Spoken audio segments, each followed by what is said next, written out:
Good afternoon, Facebook. My name is Chuck Fagan, and this is a special presentation of the Better Savannah Facebook page.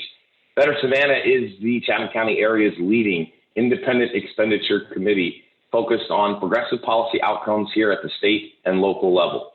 This weekend, we're interviewing candidates for House District 163, an open Democratic primary for retiring State Rep Craig Gordon. We've interviewed two candidates already.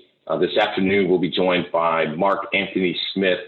But first, again, just a few more housekeeping items. We will be going live at 5:30 with Mr. Derek Mallow instead of the 11:30 original time, and then we will still be going live with Mr. Matthew Swanson this evening at 7:30. So just wanted to update our followers on the page of that. We've got a lot to talk about here, Marc. I want to give you a few minutes just to introduce yourself to our viewers and our listeners. Tell us about yourself, why you're running for House District 163 this year, and then we'll get into some questions, okay? Okay. My name is Marc Smith, and I am a resident of Savannah, Georgia, born and raised. My father was Amos Smith Jr., longtime owner of his own business, a janitorial service. And my mother, Rose Marie Overstreet Smith, who is organist over at Butler Presbyterian Church and longtime private music teacher here in Savannah, Georgia. Went to Raymond Junior Academy, Savannah Junior Academy, and then Georgia Cumberland Academy. I'm a graduate of Savannah State University, a degree in political science and a minor in history. Also a U.S. Navy veteran. I spent 4 years active. I served on the USS Forrestal. Then I volunteered for sub duty, serving down at Kings Bay on the James Madison, SSBN 627. I also rode the Orion back to La Madalena, sub tender, and then I was 9 years in Savannah with the Navy Reserves, from the Coop Mine Unit, which participated in the 96 Olympics, as well as inshore boat unit, which my last deployment with them was the 2 weeks in Lithuania. I was an educator for 5 years at Alternative School, Riley Learning Center. I was a police officer for Savannah Chatham Metropolitan Police Department. Then I switched and went back to the Board of Education Police Department until I retired in 2015. Been involved in politics since 1994. Boy, it's a long time ago, in which I ran as a write-in candidate. I ran again in 2002. I was a part of the Chatham County Democratic Committee, in which I ran then for District 12 as a write-in candidate. And then I just recently ran in 2014 for the first Congressional District, in which I was on the ballot. It was a 3-horse race, so to speak, in which it broke 33, 33, 33, which me being on the outside looking in with less than 300 votes away from winning. So you asked me why I'm in politics. Well, it's because my dad, his cleaning service, he cleaned for a lot of the big politicians as a kid coming up. Lawyers like Franco Downing, his offices, Mr. McGinney and his wife. She was the president when I was a little kid back in '76 of the Chatham County Democratic Committee. Then the former city manager that died, that 20 years in office. So, I've been involved from afar. Also my dad worked for the Historic Savannah Foundation, which I got to understand the purpose of preservation here in the city. I got to see a whole lot through the eyes of working with my dad, and I appreciate it. One of the places that really got me hip to politics was the church. Being forced to go to church board meetings and then beginning to understand, oh, this is what's going on. Oh man, I started enjoying it. Thank you. Thank you for that introduction, Mark. I want to get to some questions, but I first want to talk about what's been on the minds of everybody locally and nationally with the killing of Ahmaud Arbery, 60 miles south of us in Glynn County. It's a tragic event. You are a former law enforcement officer and an educator. Give us your thoughts about what happened, about what should have happened in the district attorney's office. What should the legislature be looking at in response to these types of events, like hate crimes legislation? Give us your thoughts about the Ahmaud Arbery killing. First of all, I would like to, my condolences to his parents. You know, my brother and I were talking about it yesterday, and he said, man, he couldn't even go down there. That's rough to think that your son was executed in the streets while he was just jogging. You know, as I was talking to you earlier, you know, it's rough for me because I reflect back to a time period here in the city of Savannah when people would draw guns on you, even the police. You know, working with my dad in the cleaning service, we had guns drawn on us several times. You know, it's you know, it doesn't take much for that gun to go off and you're gone. But for what they did, they profiled this young man, and then they wanted to justify their shooting, but he had no gun, no burglary equipment, no backpack, no gloves. I mean, he was out for a job. And it's just sad that, you know, 50 years later, we still are having this discussion about African-American males being executed in the street. You know, the first thing that came to my mind was Trayvon Martin. You know, walking to his dad's house. He went to go get some Skittles, and that was the end of his life. Because you had a vigilante out there who was profiling. And we say that that's wrong, but it still continues here in this country. It's high time, yes, that we have hate crime legislation in this state. And it's high time that we back off of stand your ground legislation, and we need to really look at our gun laws, because we've gone crazy in this state, and we're losing people unnecessarily. Back when I was teaching at Raleigh, I lost a student due to gun violence. I just turned this kid around, man. I mean, for the first 2 years that he came to Raleigh, his mom was at school every day. He was in trouble about something. And he came to me one summer, and we clicked. And at the end of his 9th grade year, man, I just knew he was going to go somewhere.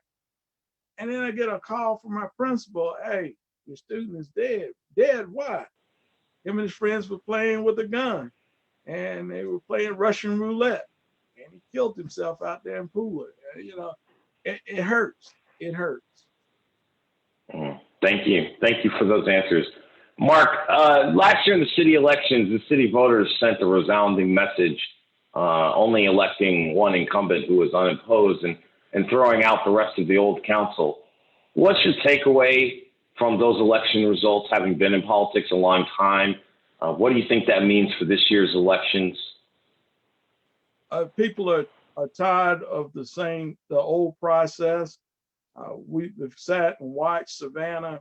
I remember when downtown Savannah was a red light district. Nobody really wanted to come down there.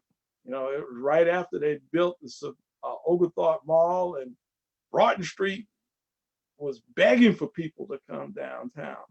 And all of a sudden, now you flash almost 40 years later, and Broughton Street is booming, but yet and still, they don't want to respond to the residents anymore. It's like all we want is tourists, and it's like, well, when you go through lean times again, who are you going to be begging for to come back downtown? Them same people that you kicked off of Broad Street. The city, I don't understand why they sold the municipal building. Don Medonza bought that so that the city would have a presence on Broughton Street.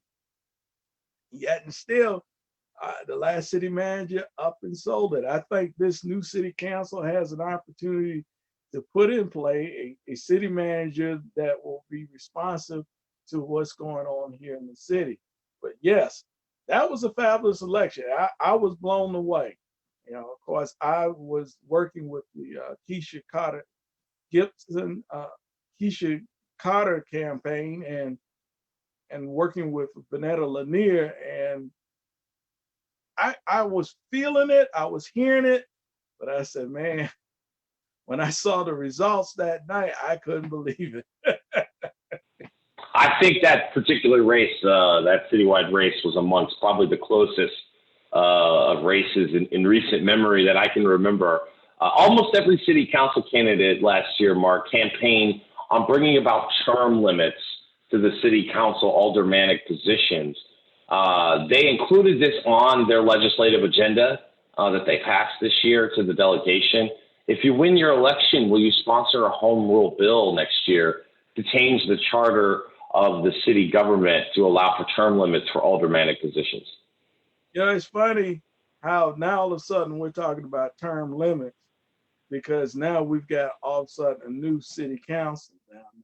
A few years ago, back in the early 90s, we were talking about what? Split the vote. And we changed the city's charter so that they can go from partisan to what? Nonpartisan. And all of a sudden we ended up with a Republican out of nowhere who only lasted one term. And the response was, oh, we really messed up. We got forces here that want to keep changing things.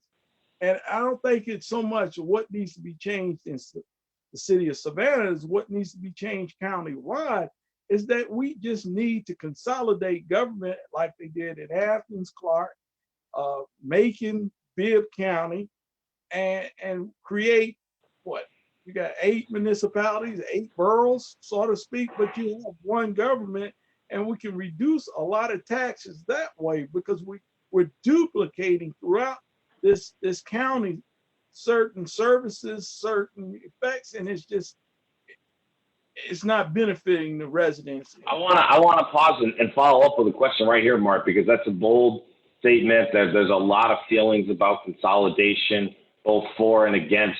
Do you think both city voters and county voters and other municipality voters are ready to have a discussion about consolidation, or do you think that's something that's not going to come about anytime soon? It may not come to fruition soon, but I can tell you what I'm hearing from the state legislature, that eventually that county police department that we uncoupled from the city police department will eventually have to go away. It's going to have to be either absorbed back with the city or absorbed with the sheriff department, because the state legislature is not going to continue to fund county police departments when you have a sheriff or a city police already there. I didn't understand that emerging, but the pros, the cons for African Americans would be that, we already the majority in Savannah. Yes, our vote would then be diluted, but then no, because if you look at the resources, and Matt Sims hit it right on the head, we're sitting by a moneymaker, and that's the Georgia ports. And if we all won, we could all in this county, that could take care of a whole lot of issues here. But we have to come together, and we can't stay in the past. We got to go to the future. If we continue to be divided, these resources are going to be divvied up by a small few, like they've been doing for the last 10, 50 years. Let's talk about the Georgia Ports Authority, Mark. The Georgia Ports Authority is a large economic development platform here in the area, as you know. Despite its record growth and success over the last 2 decades, since they phased out port container fees. There's no direct revenue, to the county or to the cities that are most impacted. The impact of the growth of the port has stated they're going to grow and double in size over the next 8 years. Garden City, Port Wentworth, Savannah, Chatham County as a whole are greatly impacted by the increased truck traffic, the damage to our roads, and the pollution. I've interviewed 12 or 14 candidates for county commission seats this year for this committee, Mark, and I've found that all roads eventually lead to the state. What should the delegation be doing about the relationship between Georgia Ports Authority and Chatham County residents? Well, one thing that I know that they're doing is that they're creating that rail from Savannah ports to Atlanta to another port that they're creating near Atlanta. And that's going to greatly impact the truck traffic. But then when you impact that truck traffic, who is it hurting? It's hurting the independent truckers who depend on that resource for their livelihood. Think about what they're doing to truckers now. Back in the 70s, diesel fuel was dirt cheap. Now it's higher than the premium gas. And I can't understand that, because in a refinery, if you understand what's refined first, diesel fuel is refined before gasoline and all these other sources that they use from petroleum. But at the same token, when you're looking at Georgia ports, it can be it can be a good source for not only Chatham County but the state of Georgia. But once again, we're allowing a few people to dictate the resources that are coming from their ports, and then on top of that, there's the talk of taking down the old bridge. I won't call it what they want to call it, but take down the Savannah Bridge and put a taller bridge. Okay, if you keep requesting this stuff, there needs to be some give. And the Georgia ports have got to divvy in, because you got a resource. We're in the service sector now where you don't have manufacturing jobs anymore. So, right. And then the job markets in service sector are so depressed as far as pay is concerned. We've got to figure a way to make this thing happen. The problem in the South is that we give away the bank, and then we say, well, what happened? We're giving away too much. I think that whole idea, Mark, of community benefits agreements, thinking of the long-term residents first rather than business interests, I think that's a common theme from the city elections last year. I think it's moving forward this year. I want to talk about another state investment. In the fiscal year 2021 budget, there is a $70 million, a 1/3 beginning of a $210 million bond package for an expansion of the Hutchinson Island Trade Center.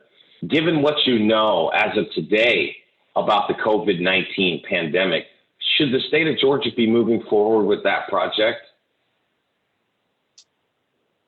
I think it's a good project to move forward with. However, I think they need to put it on hold and look at the ramifications of COVID-19 as far as social distancing is concerned.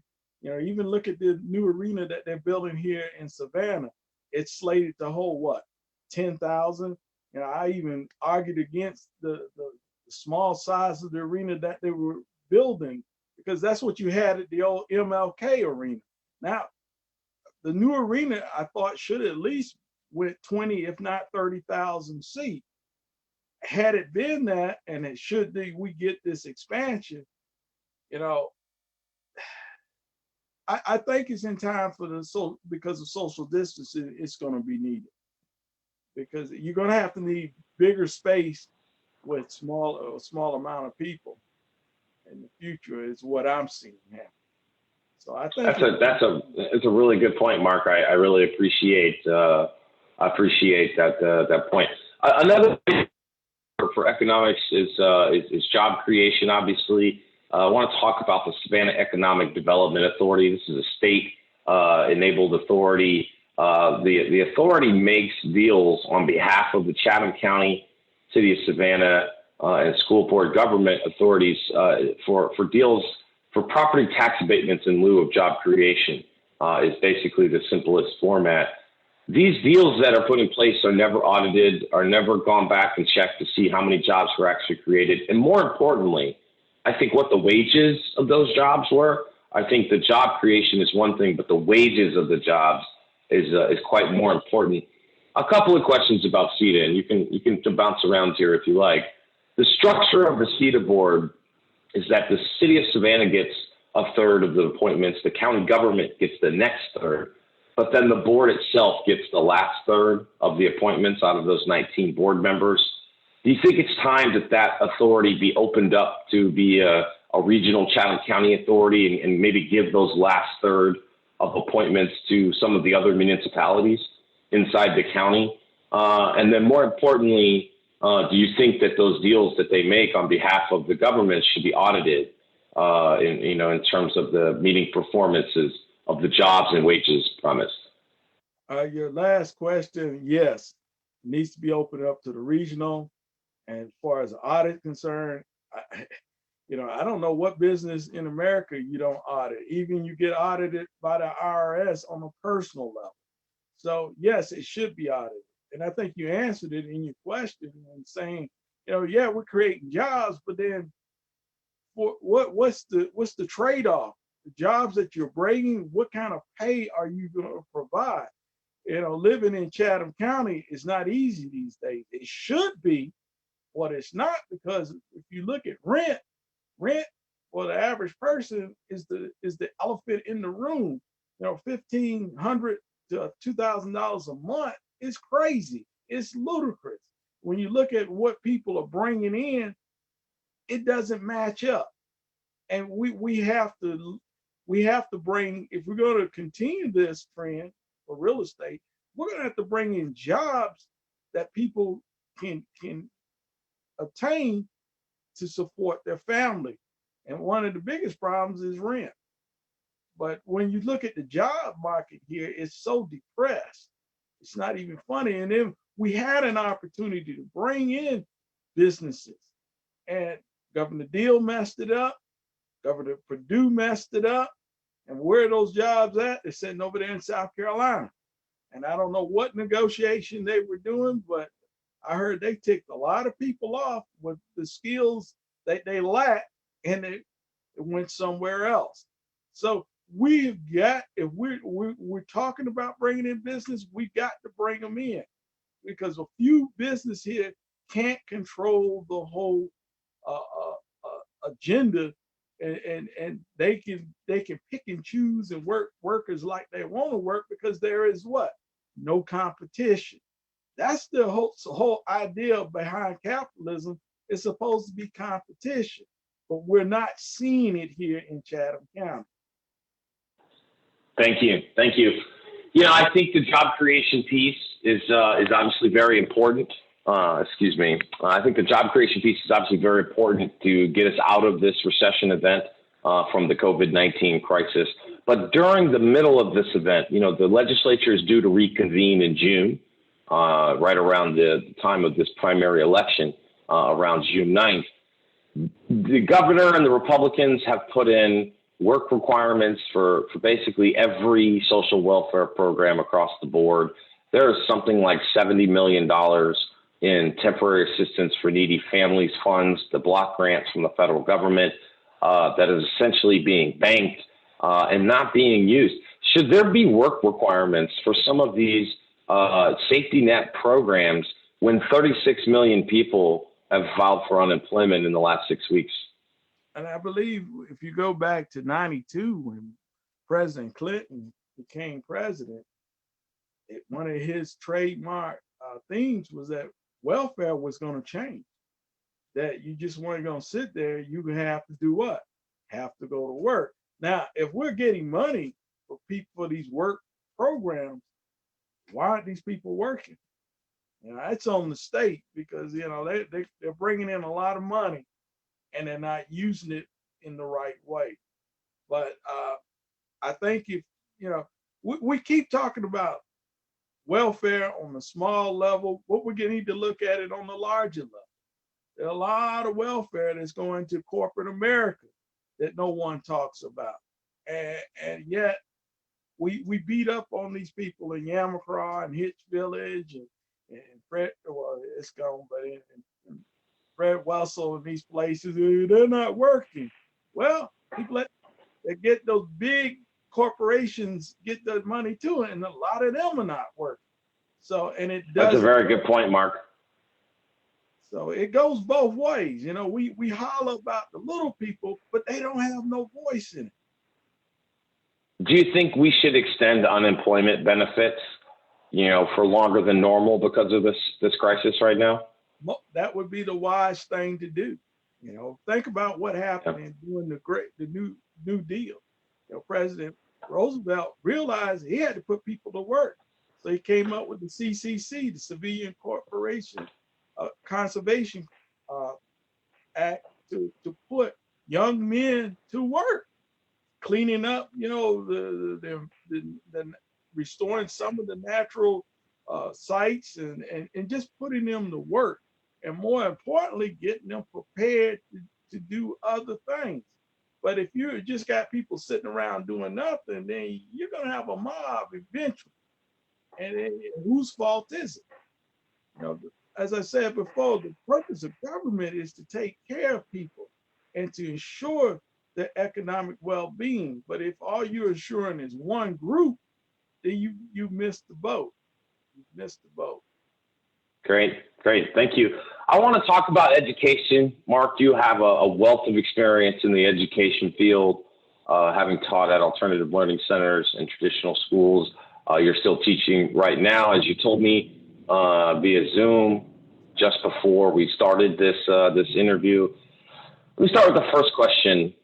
Teachers were promised $5,000 raises per year by this governor 2 years ago. The legislature's met the governor halfway. Given all the teachers are going through with the technology changes, having to plan for an uncertain school year in 2021, how can you come up with the money to bridge that gap? Do you think we should bridge that gap no matter what? Tell us your thought about teacher salaries. Well, it's sad that we're still at this again. I was with the police department in 2008 when we had that recession, and I remember teachers, they didn't know if they were even going to get paid because we had SPLOST. Now the state had a lot of money then, but that money was earmarked for building schools. It was earmarked for a lot of buildings and vehicles and stuff of that nature. When had that money been redesignated, it could have taken care of salaries. It's high time that we pony up and get these salaries up to par. We keep playing around with it. Teachers need a living salary. Simple as that. People don't need to come out of college. And I talked to one teacher a couple of years ago at Jalapenos because she has to work there part-time to help pay off some of her loans. If we're going to take care of these student loans, let's take care of them. Put them on pause, and then while they get their 5 years commitment, then we eradicate it. But to sit there and keep promising that we're going to take away your student loans, when in essence, it doesn't happen right away. They drag their feet. And the state legislature has got to get off of that. And if you say something, this is what we mean, let's do it. But our teachers have been woefully underpaid for years. And, I don't know how they were making. And then let's not only talk about the teachers, let's talk about the ladies that work in the cafeterias. Here in Chatham County, those ladies are making what? If you're not the manager, the cafeteria manager, you're making what? Maybe $15,000 to $20,000 a year. Right. How are they surviving? And because I can imagine they got those jobs because of benefits. And if you got benefits, that's eating up a lion's share of your check. We've got to change this dynamic. We've got to not only pay the teachers, but we got to pay everybody in that school building, the janitors. They do a phenomenal job. We can't open schools up without the janitors. Think about it. Bathrooms, especially after this crisis. the trash has got to be empty. Now you got to make sure those buildings are sanitized. But who you putting on? The janitors, who are woefully underpaid and underappreciated. This is a very good point. Another big aspect that's underappreciated in the schools is the role of counselors and social workers. Research supports that the value of lowering the student to counselor ratio is critical to meeting educational outcomes for lower socioeconomic students, background students. What can you do? It feels like we almost need to draft an army of social workers or counselors into these schools to help with the mental health in these areas. Man, that's an excellent question. Having been a resource officer working at my final assignment was East Broad K through 8, and man, the mental illness, it's just it's something else. But as far as the social workers are concerned, man, they're overworked. And now the Board of Education won't allow them to ride out to home visits with resource officers. They used to could call one of their resource officers and go out, and they can go with them.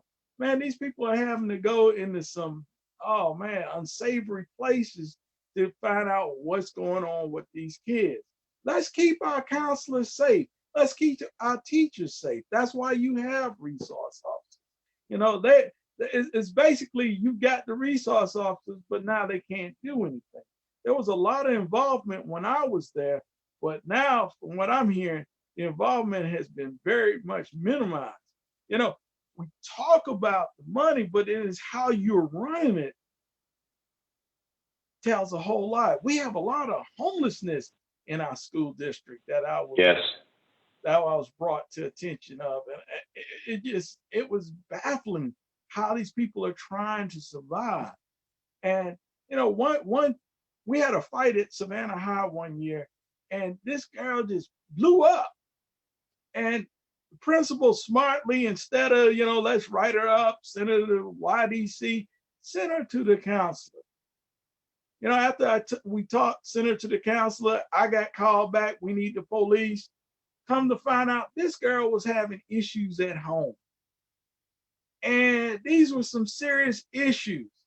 The next day, she told the counselor, man, I got some good sleep last night for the first time in a long time. There are a lot of things going on in Chatham County because of the lack of jobs, because of the lack of rent that people can actually go get an affordable apartment. We keep talking about affordable housing, but affordable housing is just a Band-Aid on the problem that elephant that's in the room. It's just rent is just too high, and we're not dealing with the mental illness in this county. Thank you. I have some more questions on education here, Mark. What can the legislature do to reduce top-heavy administration costs at local school board? There's a phrase here in Chatham County, 208 Bull Street. I know you know the phrase I'm speaking of here. It always refers to the headquarters of the Savannah Chatham County Public School System.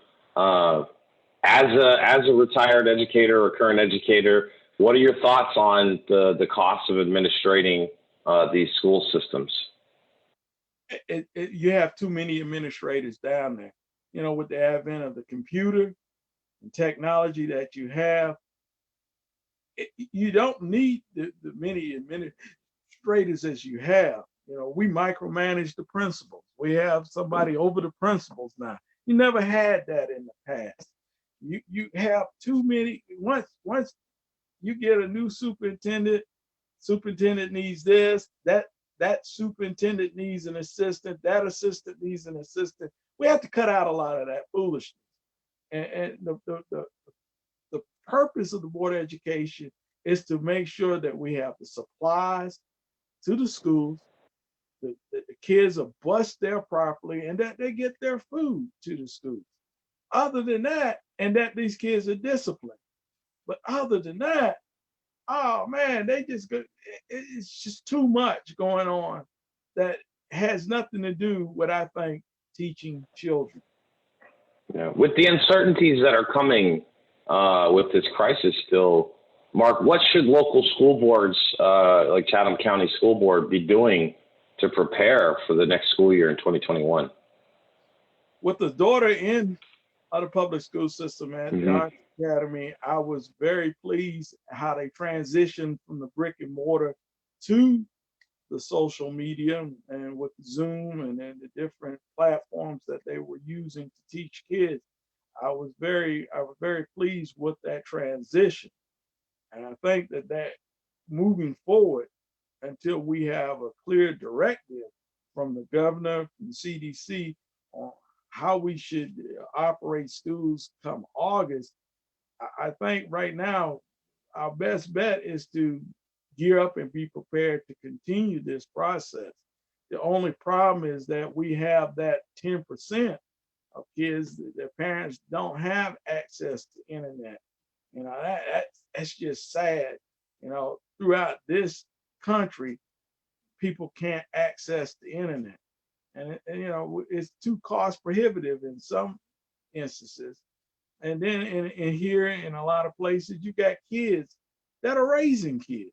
So they've never appreciated the stuff that as a mature adult will appreciate. So then you got kids that are getting lost in the shuffle. Mark, the last Republican governor attempted a statewide takeover of schools known as Opportunity School District. Your potential predecessor was one of a dozen Democrats to support the bill. If the state is going to single out failing schools individually, district by district, shouldn't the state be offering additional funding or programs to fix these broken schools rather than, basically attempting to shut them down? You hit it right on the head. People always complain about unfunded mandates. You want this and want that. Well, if you identified the school as being failing, well, it needs additional resources. We knew years ago here in Chatham County, there were different schools that were failing because the way they were allocating the money from school to school. I know some high schools, students had 2 or 3 books per class. Had a book that they had in the classroom, one in their locker, and one they could take home. Yet and still, you go across town to other high schools, they could barely have a book to go around the whole class. And it's about the allocations of the funds, but yet the state needs to get, they don't need to be in the business of trying to run local school districts. They need to say, this is what the problem is. These are the criteria you need to fix it. This notion that we're gonna take it over. I think that's where the state itself is wasting money in trying to run local schools in different school districts. Either send them money and give them the solution to fix it. But the sad irony is that I see the state of Georgia trying to creep towards these charter schools, and I said that's not the answer. Louisiana wholesale went to it, and the schools are failing. It's a failing proposition, and it becomes more confusing. The parents want to take over, and I said no, because a lot of parents are not qualified to take over. All they want to do is just see their kids get through, and then once their kids are done, they don't have nothing to do with the school district no more. Right. I appreciate that. Well, I want to talk about SPLOST, the Special Purpose Local Options Sales Tax. Mark, this is a state-enabled legislation from the 80s. It's really kind of gone away from its original intention to fund core infrastructure services. Given that the state constitution is prohibited from raising income taxes. Do you think that the SPLOST laws need updating? What are some of your ideas with changing both the special purpose local option sales tax and the education special purpose local option sales tax? There's two of them, obviously, one for the county and one for the school board. Should these be, put up for constitutional amendments so that they can be used for core services? What should we be doing differently with those funds? SPLOST on its face was excellent in allowing us to build a lot of schools that were horrible, broke down. All right, we got the schools. We've got a good formula for putting schools up. SPLOST would be an excellent vehicle for operation funding for a lot of counties as well, because we keep talking about property tax. Well, the property tax has been eroded because of the giveaways that we give to these corporations to move in and to function within the county or within the state. And there's tens of billions of dollars that we never collect, and yet still we're complaining about nothing's going on. But you got the big elephant in the room sitting in your county is not paying any taxes. So I think SPLOST is a good vehicle to not only use for building, but to now switch over to the operational side, because we've got to pay our police officers. We've got to pay our firemen much more than what we've been paying. It's grossly underpaid, and yet and still these people put their lives on the line on the daily. Answar, the sergeant that died the officer that died not too long ago, I worked with him. I was there when he first came on the department, and he enjoyed doing what he did, but you don't feel as though you're being respected. You tell somebody thank you for your service, but you're not really paying them. How can you say thank you for your service when you're not paying them? And it's a joke. Right. Okay, great. Mark, something that's come up recently is about the local government's ability to lobby the legislature. The city of Savannah recently hired a lobbying firm. It does not appear to be going very well. That lobbying firm previously, the local delegation had said they had never heard from them in years. Famously, over the last 8 years, Chatham County's chairman, Al Scott, has said he would be the Chatham County government's lobbyist himself because of his vast experience. I'm sure you've got some thoughts about that.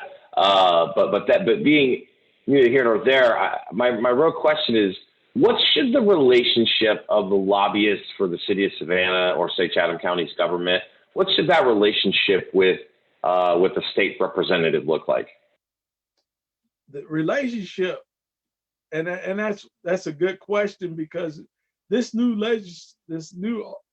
city council that came in is trying to clean house.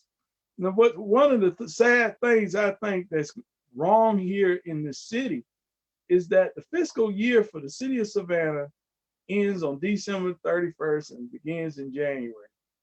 Now, that sounds good. That sounds like a good fiscal year. But then when you look at the state fiscal year, you look at the Board of Education fiscal year, when you look at the Chatham County fiscal year, everybody else ends June 30th and begins July 1st. So this new city council is coming in, and they should have had an opportunity to look at some things, and a lot of stuff they're fighting about should be fought for when you have your new fiscal year coming up. They don't get to talk about that until next November, December, and it causes a lot of problems here in this area. But as far as the lobbyist is concerned, man, there needs to be an instrument to measure what they've been doing and what they've been able to do. You give X amount of dollars, you expect some kind of results. And the new city council coming in, they didn't see any results. And the bureaucrats that are still there say, no, we need to still give money, and that's the problem. Who are you giving this money to, and why are you giving this money? Because there you go.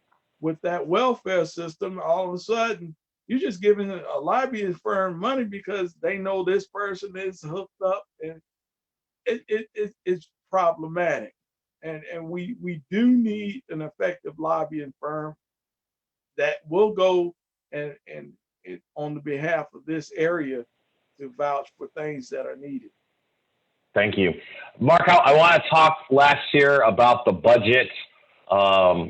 National surveys suggest a 25 to 50% reduction in sales activity has already occurred across most major sectors over the last quarter. That's expected to continue for the remainder of this year. As you duly noted, the state of Georgia's fiscal year begins on July 1st in just a little while here as the legislature reconvenes to get a budget passed for that deadline. We've already seen major employers in the state like Delta Airlines and Gulfstream Aerospace here locally announce layoffs. Given that the state budget is likely to see a large drop in sales tax revenue to the state assembly budget, how can the legislature maintain core services while not disincentivizing job creation coming out of this very tough economic downturn?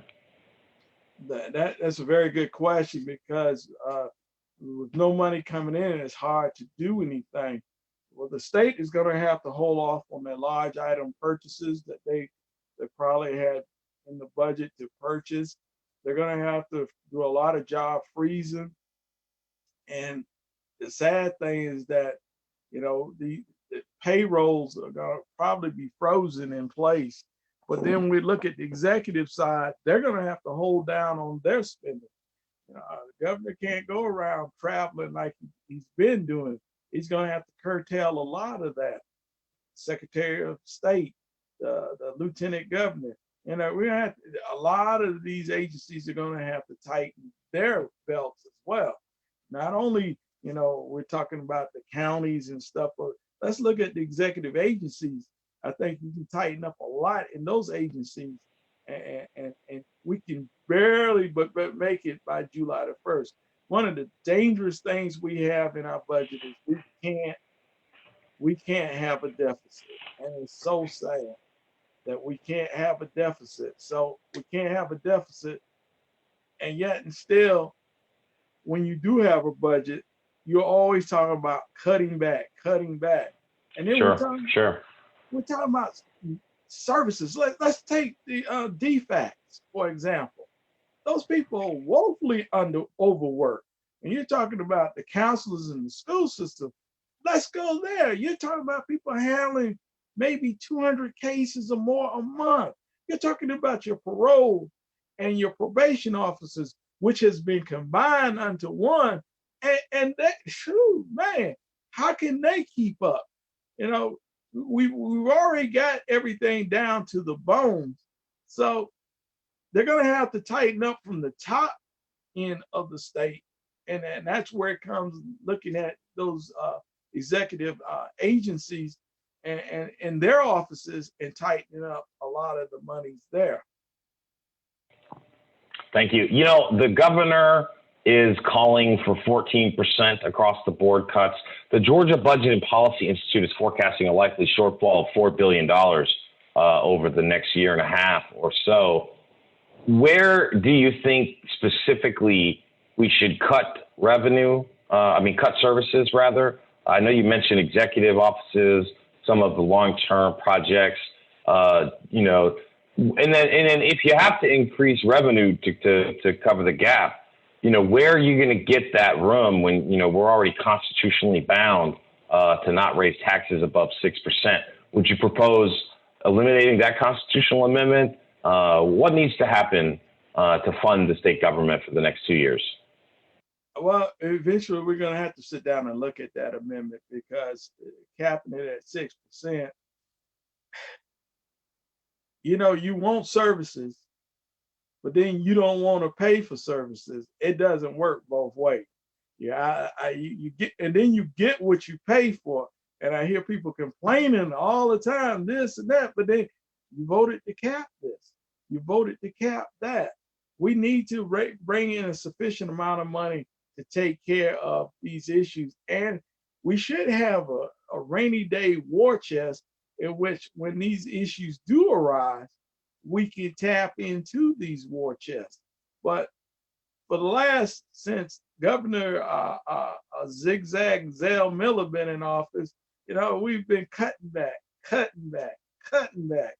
I'm like, why are we cutting when the state is growing? We're going to pick up an additional congressional seat based on the census in 2020. And the state is over close to 11 million people. And we're growing. So guess what? With the growing population means you have more need of those different services. You can't run this state like it was in 1945 and think you're going to still be able to serve everybody in 2030 the same way you was doing in 1945. It's not going to work, especially with this growing population. And it's so diverse and the needs change every year. You got to stay on top of it. But the notion is that the problem I think we have here in the county, the city, and the state is that we got these part-time legislatures. And they're just there part-time. They're not there full-time at work dealing with these issues. We run up to the state legislature for 40 days to try to decide something. And I'm like, who does this in modern time period? They don't do it in New York. Don't do it in New Jersey. Why are we still doing it here in Georgia? We've gone past the agriculture age. That's why it was 40 days, because people had to get back to their farms. They could only give up 40 days.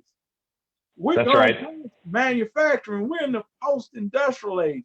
It's time to open up, make that legislature full-time, and put those people to work. Believe it or not, Mark, I will tell you, I believe that the Texas legislature still meets only every other year for 50 days.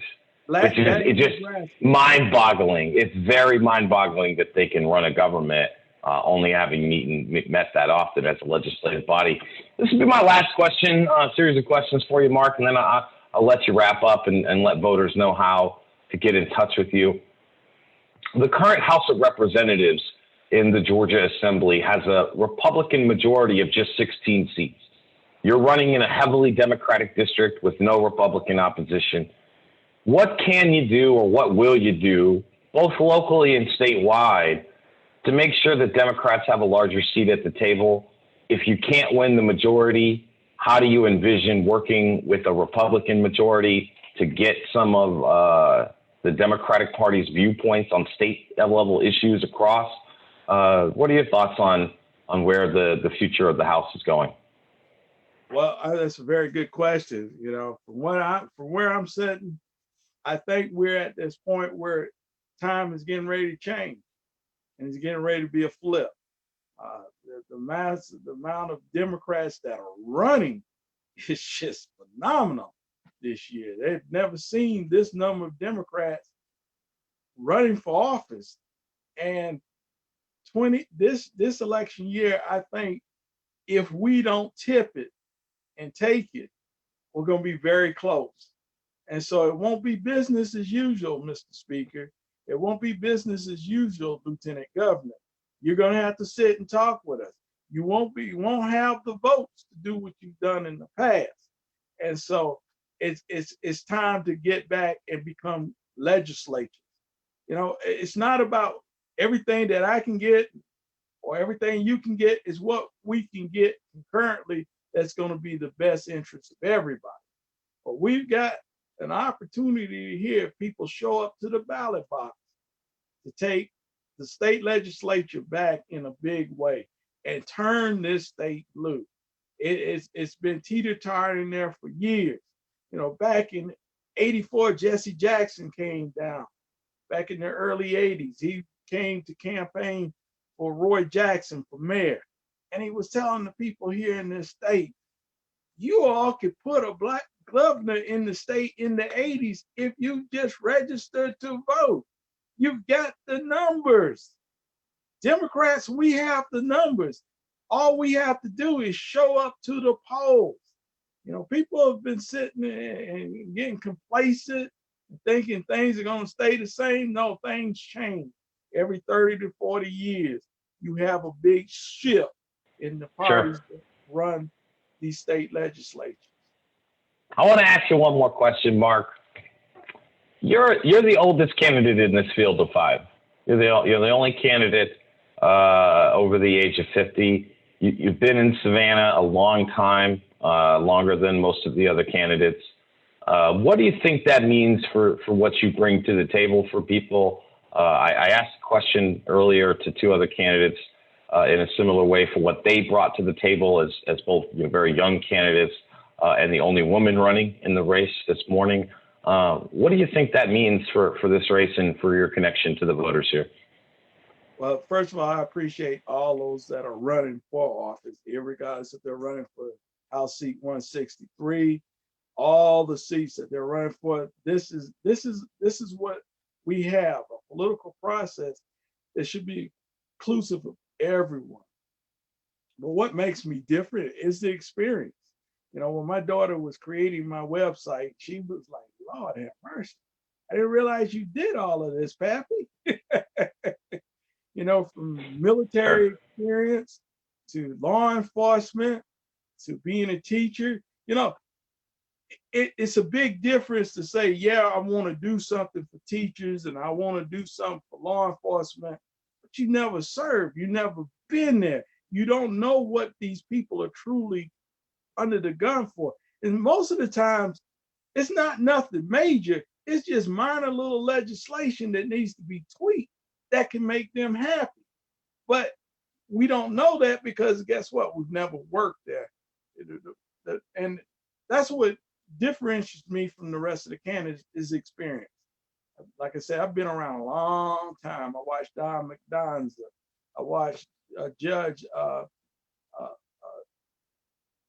the lawyer downtown. I've watched quite a few people over the years, and Mr. McGinney, and that's when I learned about minority participation for one of his employees that was broaching that idea, who's now a big minority contractor here in the city of Savannah. I got to see this stuff behind the scenes. You know, my good friend that just passed away, Curtis Cooper, you know, it was his father, my father, and those guys that made things, that was trying to make a difference for their community. And it's just, that's why I'm here, because I want to continue to hold up that mantle. You know, and in 1968, when Dr. King was assassinated, I didn't want to be in politics. I didn't want to be nowhere near being a minister. I'm mad, but now, look at me now. You know, I'm in politics. I'm a Baptist minister. Yeah. And I get, it's amazing. I get where Dr. King was coming from. You know, if you can't help the least among us, there's no need to even get out there talking about you helping somebody. Because if you take care of the least among us, you're taking care of everybody. Because crime goes down. And all these other social ills that you see with drugs and stuff are starting to mitigate. But if you ignore them and just say, well, we'll just walk by them, then we've got a problem. Right. Well, Mark, I want to thank you from the bottom of my heart for coming and sitting down and talking about these issues. These are not easy questions, no. Which is why we thank you for stepping up to running for office this year so that you can answer them for us, because I certainly don't envy you taking over that seat in the middle of this crisis. Just a couple of housekeeping notes real quick for the Better Savannah page audience. I'll be live in about an hour at 5:30 with Mr. Derek Mallow, also running for House District 163, and later on at 7:30 with Mr. Matthew Swanson, the final candidate for House District 163. Tomorrow afternoon and evening, I'll be moderating a debate for the 1st County Commission District Democratic primary between Mr. Kevin Hyman and Mr. Ben Waneker. And we just announced and rolled out our marketing for our events next weekend on Saturday. That is Saturday, May 16th at 1:30 p.m. We'll be hosting the Democratic primary debate for the district attorney's office. And then at 5:30 in the evening, we will have a special 2-hour debate between the candidates running for the chairman in the primaries race for the chairman of the Chatham County Commission. So those will be very big events. A week after that, on May 23rd, we will have the tax commissioners debate at 1:30 p.m. And then we'll be interviewing by himself former Tybee Island Mayor Jason Bolterman, who is also running as a Republican for the chairman of the Chatham County Commission. His opponent declined to participate, so we'll be sitting down with him one-on-one. Mark, tell the voters really quickly here how to get in touch with you, how to find you on the internet, and all of that good stuff. If you want a response from me, it's Marc A. Smith 2020 at gmail.com. I repeat, Marc A. Smith, that's Mark with a C, Marc A. Smith 2020 at gmail.com. I'm also have a web page, Marc Smith 2020 .weebly.com, and you can find me on the, you can find that. And if you want to donate, please donate. Absolutely. Mark, I've known you for many years, you know, having managed the campaign in that 2014 congressional primary. I wish you the best of luck. I hope that we will see you back here in the runoff because I definitely think this race is not going to be decided on June 9th with the 5 candidates that are running. Just a reminder to our audience, Better Savannah is the area's leading independent expenditure committee focused on progressive policy outcomes here at the state and local level. We really appreciate you joining us this afternoon. Mark, please stay safe on the campaign trail, and we'll hope to talk to you again soon, okay? I appreciate you, Mr. Fagan, and your organization for hosting this forum. And once again, please get out and vote on June 9th. Thank you. Thank you.